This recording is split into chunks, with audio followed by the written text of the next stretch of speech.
Lepo pozdravljeni, dragi prijatelji pravljic. Danes bomo šli proti severu, ampak po naslovu sodeč bi tole lahko bila tudi slovenska ljudska pravljica, ker ta izraz poznamo. Dobrota je sirota. Ampak tak je naslov tudi finske pravljice. Tam, veste, na daljnem severu je nekoč živel kmet, ki je moral v gost po drva. A glej, koga sreča. Medveda.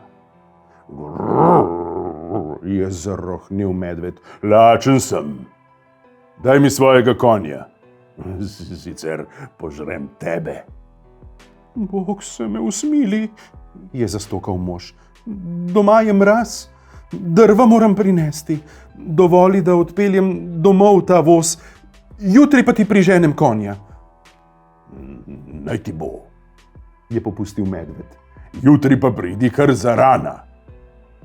Mož je s težkim srcem šel domov in po poti tuhtal, kaj naj naredi. Tedaj mu pride na pot lisica. Oho, ti si pa žalosten, ugotovi. Kaj pa je narobe? Kmet se ji potoži. Če ni hujšega kot to, bova uredila, mu reče lisica. Le pitano ovco mi boš dal za plačilo, pa bo. Kako pa bova uredila? V resnici bom sama.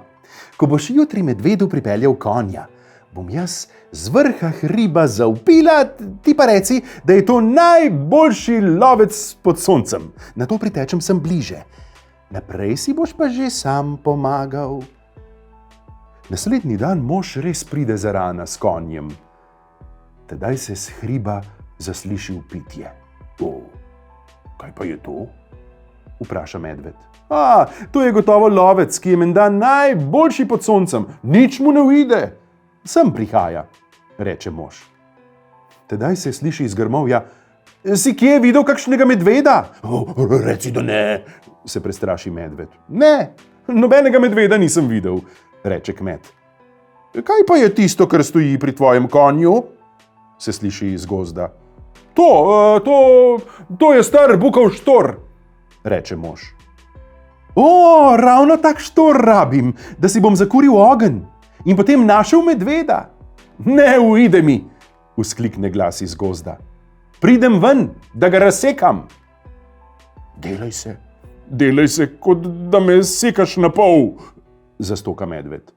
Ga bom sam razsekal, zakliče kmet tja v grmovje. Vzame sekiro in trešči po medvedu, ki pri priči omahne mrtev na tla. Lisica pride iz gozda in si ogleduje medveda. Dobro si to opravil, zdaj pa stopi brž po mojo ovco, tu te počakam. Nič me ne mika, namreč, da bi se srečala s tvojim psom. Pa glej, da bo najbolj rejena. Kaj hočemo? Kmet je to obljubil. Na sani je naložil mrtvega medveda in šel domov. Peljal je konja v hlev in izbiral, katero od ovac bo nesel lisici. Pa pride v ovčnjak žena. Mož ji vse razloži, a žena se ne da. Vraga ji boš dal naslikanega, ne pa ovce, vzklikne. Tale lisica nam je pokradla že dovolj kokoši in gosi. Pa nam bo še ovco?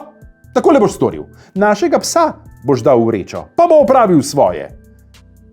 Mož svojo ženo seveda vsem uboga, tudi tokrat. Tako pride z vrečo k lisici. Imaš ovco? Ga vpraša lisica. Imam, ja pridi, no, in si jo vzemi, reče mož. Položi vrečo na tla in jo odveže. Iz vreče skoči pes in si jo otrese glavo. Že vidim, da je dobrota res sirota, utegne še vzklikniti lisica in puf, že je ni več. Kmetič počaka, da se pes spet vrne k njemu, počohlja ga med ušesi in se vrne domov.